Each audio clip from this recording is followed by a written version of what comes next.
ভুয়া BEd degree ক্ৰয় কৰা শিক্ষকৰ বিৰুদ্ধে কঠোৰ শিক্ষা বিভাগ। চিআইডিৰ এটা দলে নগাঁৱত এই সংক্ৰান্তত চলাইছে তদন্ত। মগধ বিশ্ববিদ্যালয় আৰু কুৰুক্ষেত্ৰ বিশ্ববিদ্যালয়ৰ পৰা বহু শিক্ষকে ক্ৰয় কৰিছে ভুৱা বিএড ডিগ্ৰী। ভুৱা ডিগ্ৰী প্ৰদান কৰা চক্ৰক বিচাৰি নগাঁৱত চিআইডিৰ অভিযান।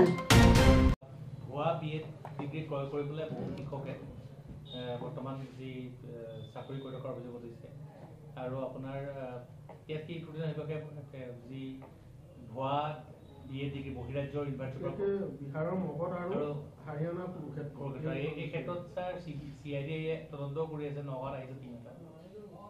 হয়, কথাটো চাওক, মানে এনেকুৱা ধৰণৰ হৈছে আমাৰ 2017 পৰা আমাৰ বিএড এনে কম্পালচৰি কৰিছে এডুকেশ্যনৰ কাৰণে। এজ এ টিচাৰক আমাৰ বিএডটো কম্পালচৰি। আৰু 2013 আমাৰ যেতিয়া যিখিনি স্কুল প্ৰভিঞ্চিয়েলাইজ হৈছিলে, প্ৰভিঞ্চিয়েলাইজত তেওঁলোকে এটা মানে অপশ্যন দিয়া গৈছিল যে তেওঁলোকে উইদিন 5 yearsৰ ভিতৰত তেওঁলোকে বিএডটো কম্পালচৰি মানে কৰিব লাগিব।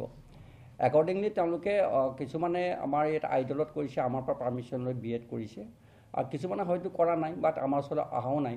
কিন্তু কথাটো হ'ল যে বিএডটো আমাক লাগে কেতিয়া? এপইণ্টমেণ্টৰ সময়ত লাগে। আৰু দ্বিতীয়তে হ'ল যে আগত 2017 আগত বিএডটো তেওঁলোকে এটা ইনক্ৰিমেণ্ট পাইছিলে, যাৰ কাৰণে ইনক্ৰিমেণ্ট পোৱাৰ লগে লগে তেওঁলোকে আমাৰ অফিচত আহিছিল বা ইনক্ৰিমেণ্ট এটা তেওঁলোকে পাইছিলে।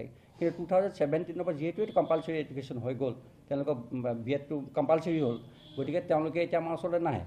আৰু কথা হ'ল যে যেতিয়া তেওঁলোকে এটা হেডমাষ্টাৰ বা প্ৰিন্সিপালৰ কাৰণে তেওঁলোকে যেতিয়া আমাৰ ওচৰত এপ্লাই কৰে, তেতিয়া বিএডৰ চাৰ্টিফিকেট কিন্তু তেওঁলোকে আমাৰ ওচৰত ছাবমিট কৰে।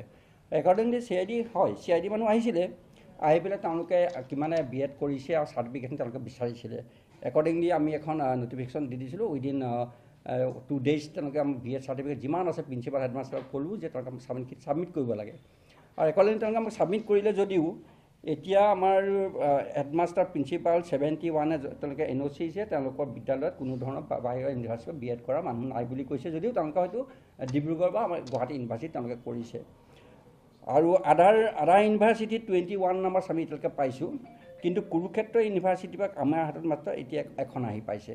গতিকে এতিয়া তেওঁলোকে আহিলে আমিখিনি ছাবমিট কৰিম, কিন্তু তেওঁলোকে বিশেষকৈ মগধ আৰু কুৰুক্ষেত্ৰ ইউনিভাৰ্চিটিখিনিয়ে বিচাৰিছিলে, যদিও